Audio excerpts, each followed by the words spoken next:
আসসালামু আলাইকুম আপু, কেমন আছেন? ওয়ালাইকুম আসসালাম, ভালো আছি। আপনারা কেমন আছেন? আলহামদুলিল্লাহ, আমরা সবাই ভালো আছি। যাই হোক, আমাদের জীবনের গল্প অনুষ্ঠানে যেহেতু আপনি উপস্থিত আছেন, তো আপনার জীবনের গল্প আমাদের দর্শকবৃন্দুর উদ্দেশ্যে বলেন। জীবনের গল্প আর কি বলবো, আমি একটা বাবা ছাড়া একটা ফ্যামিলির মেয়ে। আমার ছোট দুইটা বোন আছে, আমার মা আছে। এই আমার ছোট সংসার। আমি গ্রামে থাকতাম, ঢাকায় আসছি কিছুদিন হলো, 2-4 দিন আসছি। একটা আপুর মাধ্যমে আপনাদের সঙ্গে পরিচয়। আর আমি এখানে মূলত আসার কারণ যে গ্রামে যৌতুকের অভাবে বিয়ে শাদী হয় না। আর আমার বাবা না থাকায় এখনো বিয়ে করতে পারিনি। তো আপনাদের মাধ্যমে আসছি, কেউ কারো যদি আমাকে ভালো লাগে, কেউ যদি পছন্দ করে তাহলে বিয়ে শাদী করবেন, এই তো? জি। তো কেমন ছেলে চাচ্ছেন আপনার লাইফ পার্টনার হিসেবে? এখন আমি কিভাবে চাবো বলেন? এখন কেউ যদি আমাকে চায়, আমি সেই পরিবর্তে তাকে চাইতে পারি, না, কিন্তু আমার চাওয়ার নিজের তো কোনো সামর্থ্য নাই যে আমার এটা আছে ওইটা আছে, আমার বাবা আছে। কেউ যদি আমাকে দয়া করে তার জীবন সঙ্গী করতে চায়, তো সেক্ষেত্রে আমি তার জীবনে যেতে পারবো। তারপরে একটা পার্সোনালিটি আছে না, যেমন আপনি অনেক দেখতে অনেক সুন্দর, অনেক লম্বা চড়া একটা মেয়ে। হ্যাঁ, আপনার বয়স কত? আমার বয়স 22 বছর। 22 বছর।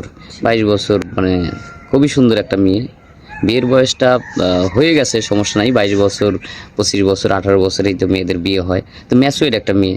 তো সেই হিসাবে আমি মনে করি যে তা আপনার কার সাথে, কেমন ছেলে হলে আপনার সাথে মানে পারফেক্ট মানাবে আর কি, আপনার মানে পছন্দটা।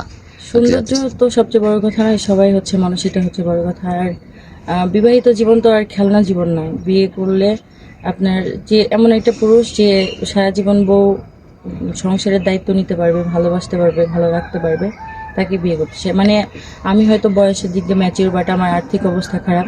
সেক্ষেত্রে যে আমাকে চালাইতে পারবে, আমাকে দেখতে পারবে, ভালো রাখতে পারবে, এরকম একজন ম্যাচিউর মানে ভালো মনের মানুষের আমার দরকার।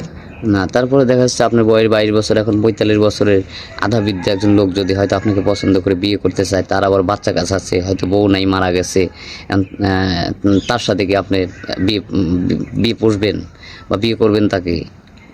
হ্যাঁ, আমার কোনো আপত্তি নেই। সে যদি, ওই এক কথাই বললাম, সে যদি আমাকে ভালো রাখতে পারে, দায়িত্ব নিতে পারে, আমি করব।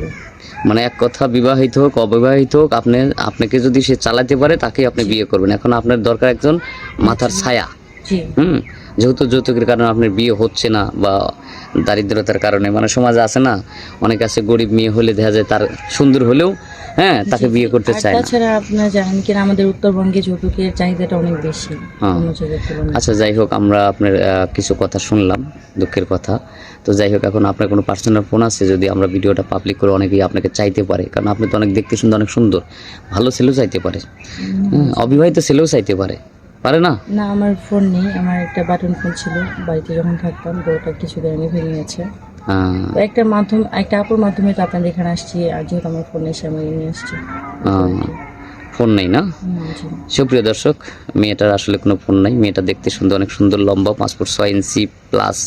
9 ইঞ্চি হবে না 6 ইঞ্চি হবে? 6 ইঞ্চি প্লাস। 6 ইঞ্চি প্লাস 7-8 না?